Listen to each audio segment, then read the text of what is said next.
कि आज प्रधानमंत्री नरेंद्र मोदी ने अपने मंत्रियों को नया टास्क कौन सा दिया। देखिए, नरेंद्र मोदी लगातार इस बात पर जोर दे रहे हैं कि पब्लिक से कनेक्ट बढ़ाना होगा। नरेंद्र मोदी की ये जो पॉलिटिक्स है, जिसमें वो गुजरात के सीएम रहते हुए नहीं आ रहे, फिर अब देश के पीएम रहते हुए नहीं आ रहे हैं, इसकी सबसे बड़ी वजह यह है कि नरेंद्र मोदी समय को समझते परखते हुए अपनी गाड़ी का गियर बदल देते हैं। उनको बहुत अच्छे से जंतर मंतर के उस पूरे घटनाक्रम के बाद समझ में आ गया कि जेनजी से कनेक्ट बढ़ाना ही होगा बॉस, जेनजी से लगातार बात करनी होगी। और इसलिए आज पीएम मोदी ने जब अपनी कैबिनेट की मीटिंग की तो उन्होंने नया KRA तय कर दिया। जैसे आपके ऑफिस में नहीं होता है कि ये सब काम ढंग से करोगे तो तुम्हारा प्रमोशन होगा, इंक्रीमेंट ढंग से होगा, तुम्हारा क्या क्या क्राइटेरिया है, क्या क्या फुलफिल करना है, वही मोदी ने अपने कैबिनेट के मंत्रियों के लिए तय कर दिया। कैबिनेट मीटिंग में पीएम मोदी ने कहा कि इंस्टाग्राम, एक्स जो पहले ट्विटर था, और फेसबुक, इसके जमाने में डिजिटल कनेक्ट बहुत मायने रखता है भाई। आज की कैबिनेट मीटिंग में केंद्रीय मंत्रियों की सोशल मीडिया परफॉर्मेंस की बकायदा रैंकिंग दिखाई गई। आज की कैबिनेट में जो रिपोर्ट पेश की गई वो सामान्य सा सोशल मीडिया कंपैरिजन का आंकड़ा नहीं था।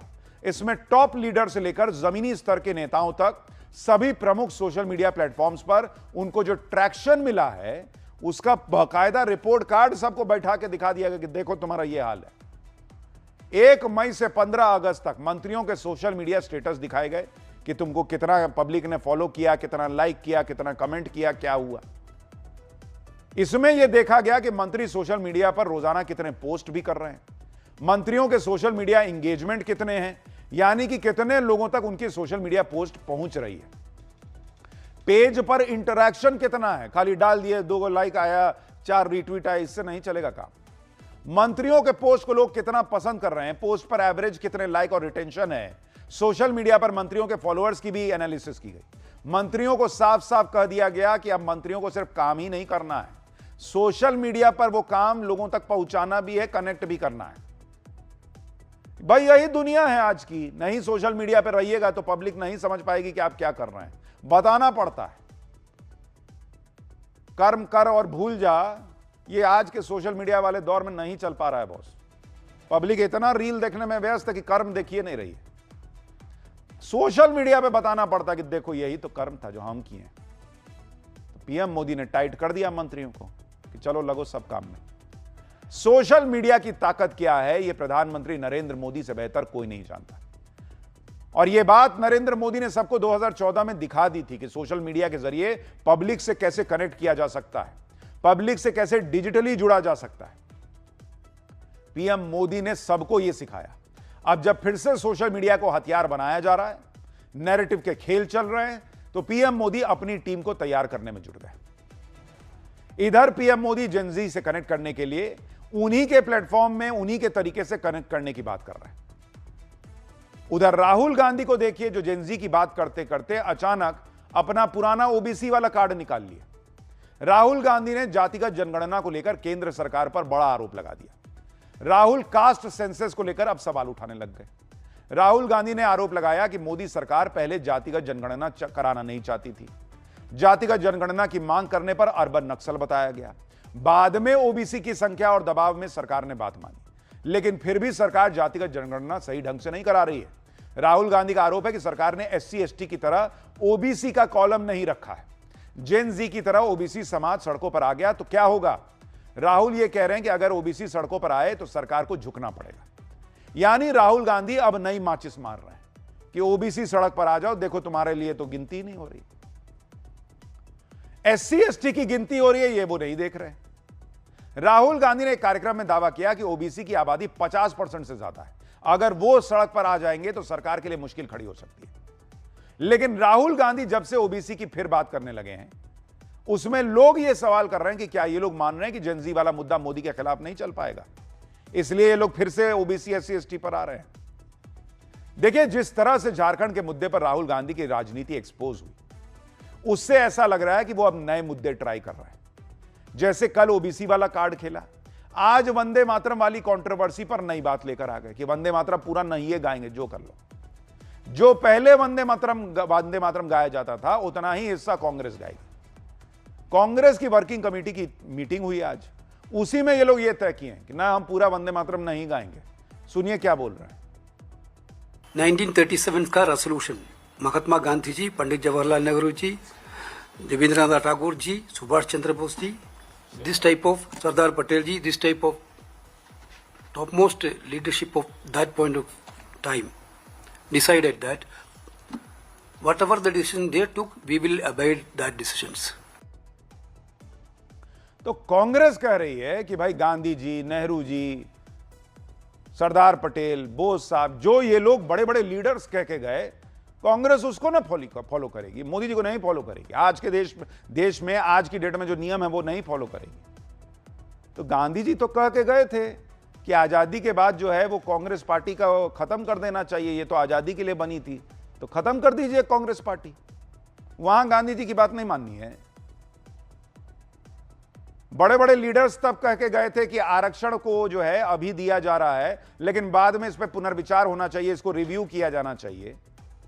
तो करिए, आरक्षण को रिव्यू करिएगा। जहां अपनी मर्जी है कि नहीं मोदी ने नियम बना दिया तो नहीं गाएंगे वंदे मातरम, वहां ले आए किसको, नेहरू गांधी साहब को, कि ना उन्होंने कहा था तो 2 ही स्टंजा गाएंगे। देखिए ये लोग नरेंद्र मोदी को घेरने चले थे, लेकिन आज ही की डेट में अलग अलग मुद्दों पर खुद आपस में लड़ रहे हैं। कांग्रेस का हाल आपने देख लिया, अब केजरीवाल का क्या हाल है वो देखिए। केजरीवाल के करीबी सत्येंद्र जैन कल अरेस्ट हो गए।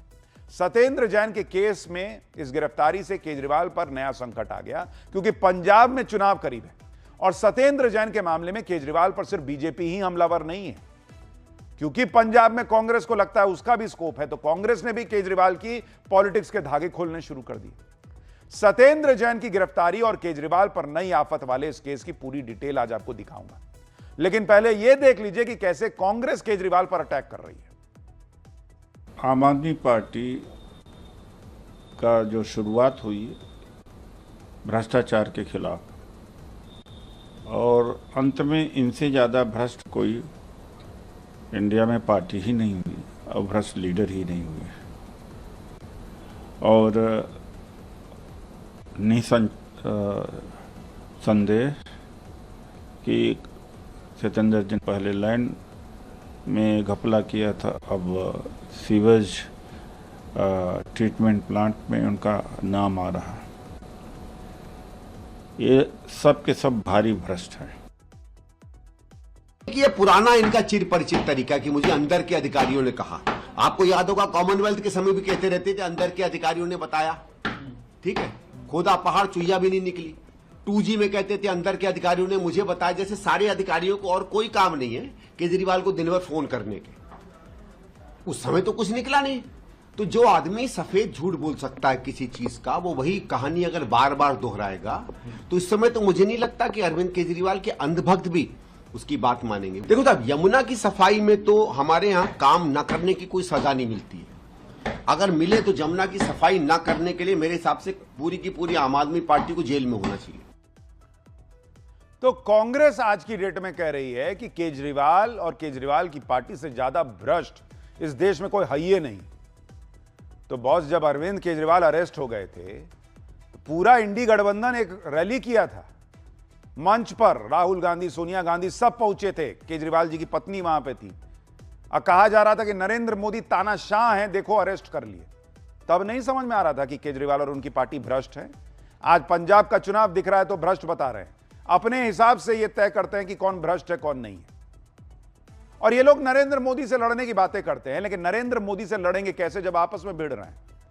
सिर्फ सत्येंद्र जैन का मामला थोड़ी है, पंजाब में पत्रकारों को टारगेट करने के आरोप लग रहे हैं तो कांग्रेस ने केजरीवाल पर हमला बोल दिया। राहुल गांधी के करीबी पवन खेड़ा ने केजरीवाल का नाम लेकर खुलेआम उनकी राजनीति की धज्जियां उड़ा दी। पवन खेड़ा का कहना है कि अरविंद केजरीवाल खुद को पीएम मोदी जैसा बनाना चाहते हैं। लोकतांत्रिक जवाबदेही के प्रति अरविंद केजरीवाल की कोई निष्ठा है ये नहीं है। पवन खेड़ा का आरोप है कि केजरीवाल कल्याणकारी योजनाओं की बड़ी बड़ी बातें करते हैं, लेकिन सत्ता में आने के बाद वे पीएम मोदी की तरह ही व्यवहार करते हैं। या तो केजरीवाल पूरी तरह खामोश हो जाते हैं या फिर जांच पड़ताल से बचने के लिए जानबूझकर चुप्पी साधे रखते हैं। पवन खेड़ा ने बताया कि पंजाब में आम आदमी पार्टी की सरकार पत्रकारों के सोशल मीडिया पेज और पोस्ट को हटवाने के लिए आईपी क्लेम का इस्तेमाल कर रही है। कॉपीराइट कानून के तहत इस कार्रवाई के पीछे यह तर्क दे रही है कि आलोचक पत्रकार नहीं है, क्योंकि उनके पास पत्रकारिता की डिग्री नहीं है। इस तर्क के हिसाब से अरविंद केजरीवाल भी राजनेता नहीं है, क्योंकि उनके पास पॉलिटिकल साइंस की कोई डिग्री नहीं। पवन खेड़ा ने चुनौती दी कि केजरीवाल चाहें तो अपनी डिग्री दिखाकर उन्हें गलत साबित कर सकते हैं। यानी कांग्रेस पार्टी ने केजरीवाल के खिलाफ चौतरफा अटैक शुरू कर दिया। कहानी यहीं खत्म नहीं होती भाई। पंजाब के चुनाव है तो कांग्रेस और केजरीवाल भिड़ रहे हैं, उधर यूपी में चुनाव है तो सपा कांग्रेस में महाभारत चल रही है। सहारनपुर में तो गजब ही हो गया। जिला विकास समन्वय और निगरानी समिति यानी दिशा की बैठक में कांग्रेस सांसद इमरान मसूद और समाजवादी पार्टी के विधायक आशू मलिक के बीच जबरदस्त भिड़ंत हो गई। अफसरों के सामने ही दोनों नेता आपस में भिड़ गए। भारी सभा में दोनों एक दूसरे पर गरजने लगे। इमरान मसूद और आशू मलिक के बीच जो जबानी जंग छिड़ी, बताया जा रहा है कि कुछ मुद्दों को लेकर अधिकारियों के साथ सवाल जवाब चल रहा था। इसी दौरान दोनों नेताओं के बीच सवाल पूछने की बारी और समय को लेकर तीखी नोकझोंक हो गई। बैठक में समाजवादी पार्टी की सांसद इकरा हसन भी मौजूद थी। उन्होंने कोई प्रतिक्रिया नहीं दी। इस बवाल को देखकर खुद ही वो असहज हो गई। अपनी अपनी पार्टी में दोनों बड़े नेता माने जाते हैं। आशू मलिक को समाजवादी पार्टी के अध्यक्ष अखिलेश यादव का करीबी माना जाता है। जिस इमरान मसूद के साथ इतनी तनातनी तनी हुई वो राहुल गांधी के नजदीकी माने जाते हैं। इनके नेता दिल्ली में यह दिखाने की कोशिश करते हैं कि दोनों के बीच कितनी अच्छी बॉन्डिंग है और वहां आपस में कैसे लड़ रहे हैं, आप खुद देख लीजिए। नहीं, आप चेयर से अनुमति लेकर, आप चेयर से अनुमति लेकर के पूछें। अभी एक जब मान्य सदस्य सवाल ले रहा है वो क्यों बोल रहे हैं? अरे ये भी कोई बात है? कोई आपका सवाल है, कोई दूसरे का चित्र नहीं है, ये क्या बात हो गई? आप भी पूछिए। आप दिशा की मीटिंग है, कोई दिशा की मीटिंग नहीं है। नहीं, दिशा की मीटिंग है। नहीं, हम नहीं बर्दाश्त। नहीं, ये नियम से चलेगी। नियम से चल रही है। नहीं, नियम से चलेगी। नियम से चलेगी। चेयर की अनुमति के बिना बाहर करिए। नहीं। तो इनकी लड़ाई धीरे धीरे बढ़ रही है, लेकिन इस वक्त सबसे बड़ा तगड़ा बवाल जो चल रहा है वो दिल्ली में चल रहा है, जहां आम आदमी पार्टी के नेता सत्येंद्र जैन गिरफ्तार हो गए। Arvind Kejriwal back to back tweet ठोके जा रहे हैं और अमित शाह को घेर रहे हैं। अरविंद केजरीवाल का कहना है कि उन्हें एसीबी के एक अधिकारी ने बताया कि सुबह तक एसीबी का सत्येंद्र जैन को गिरफ्तार करने का कोई प्लान ही नहीं था। फिर दोपहर में अमित शाह जी का सीधे फोन आया कि जाओ गिरफ्तार कर लो, तब गिरफ्तार किया गया। अमित शाह बताएं कि जांच एजेंसी पर दबाव डालकर क्यों गिरफ्तार करवाया। केजरीवाल ने आरोप लगाया कि अब गिरफ्तारी इस बात पर होती है कि मोदी शाह किसे गिरफ्तार करना चाहते हैं। सत्येंद्र जैन के खिलाफ पिछला केस भी फर्जी था और यह केस भी फर्जी साबित होगा, केजरीवाल कह रहे हैं। बीजेपी के पाप का घड़ा अब भर चुका है, चाहे जितनी तानाशाही कर लें, अब मोदी सरकार का अंत है। अमित शाह को घेरने के लिए अरविंद केजरीवाल यह क्लेम कर रहे हैं कि उनके पास एसीबी के एक अधिकारी का फोन आया था, लेकिन लोग कह रहे हैं कि केजरीवाल 10-12 साल से एक ही स्क्रिप्ट रिपीट कर रहे हैं। कभी कहते हैं कि सीबीआई में उनके सूत्र हैं, कभी ईडी में उनके सूत्र हैं, कोई उन्हें फोन कर देता है, उन्हें अंदर की जानकारी मिल जाती है। जैसे मनीष सिसोदिया की गिरफ्तारी के वक्त यह दावा किया गया था कि सीबीआई के ज्यादातर अधिकारी मनीष सिसोदिया की गिरफ्तारी के खिलाफ थे, लेकिन उन पर बहुत ज्यादा पॉलिटिकल प्रेशर था। इसी तरह जनवरी 2022 में अरविंद केजरीवाल ने दावा किया था कि उन्हें उनके सूत्रों ने बताया कि ईडी वाले पंजाब चुनाव से पहले सत्येंद्र जैन को गिरफ्तार करने वाले, जबकि सत्येंद्र जैन की गिरफ्तारी पंजाब चुनाव के बाद हुई थी। साल 2015 में अरविंद केजरीवाल ने दावा किया था कि सीबीआई के अधिकारी ने उन्हें बताया है कि सीबीआई को सभी विपक्षी पार्टियों को टारगेट करने का आदेश मिला है। यानी अरविंद केजरीवाल पहले भी ऐसे दावे करते आए हैं कि मुझे यह बता दिया, मुझे उसने बता दिया। 12 साल से अरविंद केजरीवाल की यही एक स्क्रिप्ट चल रही है। जब भी इनके लोगों पर कोई एक्शन होता है तो कहने लगते हैं कि मोदी शाह ने फोन करके जेल भिजवा दिया। जिस मामले में सत्येंद्र जैन को गिरफ्तार किया गया है वो मामला क्या है वो भी सुन लीजिए। यमुना की सफाई के लिए दिल्ली जल बोर्ड ने सीवेज ट्रीटमेंट प्लांट्स को अपग्रेड करने या उनकी क्षमता बढ़ाने के लिए टेंडर निकाले थे। इन्हीं टेंडर में गड़बड़ी के आरोप लग रहे हैं। अक्टूबर 2021 में IFAS यानी integrated fixed film activated sludge तकनीक का प्रस्ताव रखा गया। यह दिल्ली के मौजूदा सीवेज ट्रीटमेंट प्लांट की क्षमता को बढ़ाने और अपग्रेड करने के लिए था। बाद में टेंडर शर्तों को एक खास तकनीक IFAS विथ फिक्स्ड मीडिया तक सीमित किया गया। जांच एजेंसियों का आरोप है कि 14 अक्टूबर 2021 को तब के दिल्ली के जल मंत्री सत्येंद्र जैन ने इस प्रस्ताव को सैद्धांतिक मंजूरी दी थी। फिर दिसंबर में भी बैठक हुई जिसमें सत्येंद्र जैन और बाकी आरोपियों ने खास तकनीक वाली शर्त को फाइनल किया। आरोप यह लगाया जा रहा है कि इस शर्त को लगाने से टेंडर प्रक्रिया से कई कंपनियां बाहर हो गईं और एक खास company Eurotech environment private limited को इसका फायदा मिला। शुरुआत में टेंडर की अनुमानित लागत 1546 करोड़ तय हुई, लेकिन इसी बीच मई 2022 में ईडी ने सत्येंद्र जैन को मनी लॉन्ड्रिंग के केस में गिरफ्तार कर लिया। इसके बाद साल 2024 में इस मामले में FIR दर्ज हुई। दिसंबर 2025 में ईडी ने इस मामले में प्रोसिक्यूशन कंप्लेंट दाखिल की थी, यानी चार्जशीट दाखिल कर दी थी। एसीबी ने इस मामले में सत्येंद्र जैन समेत 6 लोगों को गिरफ्तार किया है। उदय प्रकाश राय जो दिल्ली जल बोर्ड के पूर्व सीईओ हैं, वो भी अरेस्ट हो गए हैं। अंकित श्रीवास्तव दिल्ली जल बोर्ड के पूर्व कॉन्ट्रैक्चुअल कंसल्टेंट अरेस्ट हो गए हैं। नागेंद्र यादव एएन एंटरप्राइज के मालिक हैं। राजा कुमार कुर्रा जो यूरोटेक एनवायरमेंट प्राइवेट लिमिटेड के मालिक हैं, जिसको यह टेंडर गया। पंकज वर्मा एक निजी फर्म सृजनहार के मालिक हैं। और सत्येंद्र जैन तो अरेस्ट हुए ही। सत्येंद्र जैन ने अपनी दलील में कोर्ट में कहा कि भाई एक मंत्री को यह जानकारी नहीं होती कि टेंडर में वास्तव में क्या हो रहा है, टेंडर में कौन सी तकनीक का इस्तेमाल किया गया है। सत्येंद्र जैन को ने कोर्ट में कहा कि मेरे पास 8 मंत्रालय थे, मुझे तकनीकी जानकारी ही नहीं थी, अधिकारियों पर भरोसा करना पड़ा।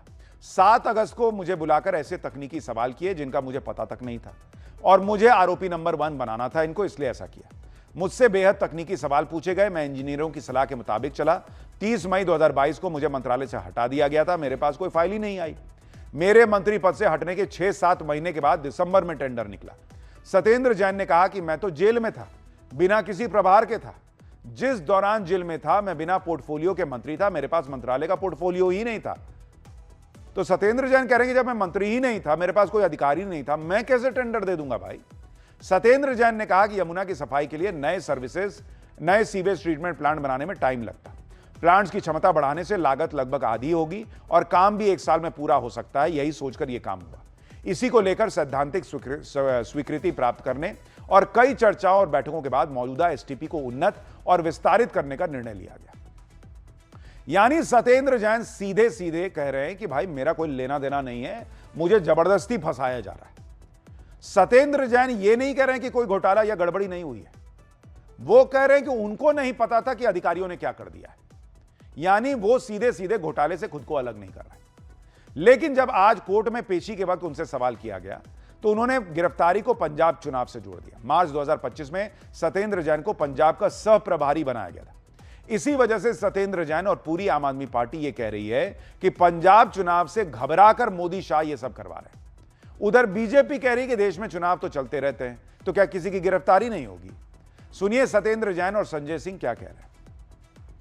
पंजाब में बीजेपी बुरी तरीके से हार रही है, उसको मालूम है कि वो चुनाव जीत नहीं सकते, तो अपनी वो खिसियाहट और बौखलाहट में ये कार्रवाई कर रहे हैं। और सत्येंद्र जैन की गिरफ्तारी इसलिए हुई कि वो पंजाब के सह प्रभारी हैं। सत्येंद्र जैन पहले भी बाइज्जत बरी हुए हैं, आगे भी बाइज्जत बरी होंगे। उनके खिलाफ किसी भी प्रकार का कोई मामला नहीं है। ये मामला है सिर्फ प्रधानमंत्री मोदी की बौखलाहट का, ये मामला है सिर्फ भारतीय जनता पार्टी की बौखलाहट का।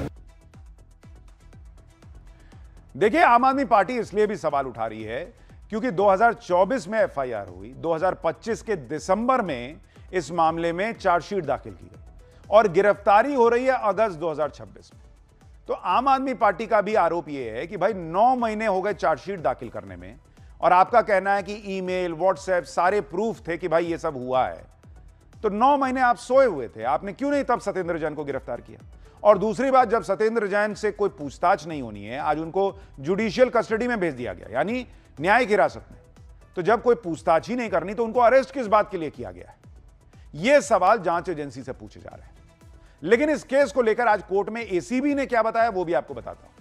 टेंडर में खास टेक्नोलॉजी से जुड़ी ऐसी शर्त शामिल की गई जिस पर रोक थी। आरोप है कि टेंडर की तकनीकी शर्तों में बदलाव करके यूरोटेक एनवायरमेंट प्राइवेट लिमिटेड को फायदा पहुंचाने की कोशिश हुई। एसीबी के मुताबिक आरोपी अंकित श्रीवास्तव की टेंडर हासिल करने वाली कंपनी यूरोटेक के प्रतिनिधि राजकुमार कुर्रा के साथ लगातार व्हाट्सएप पर बातचीत होती थी। आरोप है कि अंकित ने खास तरह की टेक्नोलॉजी की शर्त को टेंडर लेने वाली कंपनी के साथ लीक कर दिया था। आरोप के मुताबिक टेंडर सिर्फ दिल्ली जल बोर्ड की वेबसाइट पर अपलोड किया गया, जबकि अखबार में भी इसे पब्लिश करना होता है। कथित फायदे के बदले रिश्वत ली गई। रिश्वत की रकम हवाला के जरिए दी गई। एसीबी ने कोर्ट को बताया कि 5 करोड़ के आसपास हवाला और बैंकिंग ट्रांजैक्शन हुआ। एसीबी के मुताबिक दिल्ली जल बोर्ड के तब के सीईओ उदित प्रकाश को एएन एंटरप्राइजेस से 61 लाख रुपए की रिश्वत मिली। आरोप के मुताबिक उदित प्रकाश ने कथित तौर पर अपराध से अर्जित रकम से बाद में 2 संपत्तियां खरीदी। एसीबी आरोप लगा रही है कि आधिकारिक टेंडर रिकॉर्ड, व्हाट्सएप चैट और इलेक्ट्रॉनिक साक्ष्य इन आरोपों को समर्थन देते हैं। कोर्ट को उसने यह भी बताया कि मोबाइल फोन और व्हाट्सएप चैट की जांच जरूरी है। एसीबी ने आरोपी अंकित श्रीवास्तव की रिमांड मांगी ताकि उससे पूछताछ की जा सके। जांच एजेंसी को यह भी शक है कि इस घोटाले में और भी अधिकारी शामिल हो सकते हैं। एसीबी के मुताबिक अंकित श्रीवास्तव ने ही इस पूरे हेरफेर को अंजाम देने में अहम भूमिका निभाई। इस मामले में कोर्ट ने सत्येंद्र जैन समेत 5 आरोपियों को 3 सितंबर तक न्यायिक हिरासत में भेज दिया है और एक आरोपी अंकित श्रीवास्तव को 2 दिन की पुलिस रिमांड पर भेजा गया है। सत्येंद्र जैन ने अपनी गिरफ्तारी को गैर कानूनी बताते हुए अर्जी दी थी, जिसे कोर्ट ने रिजेक्ट कर दिया। सत्येंद्र जैन की जमानत अर्जी पर अब 25 अगस्त को सुनवाई होगी।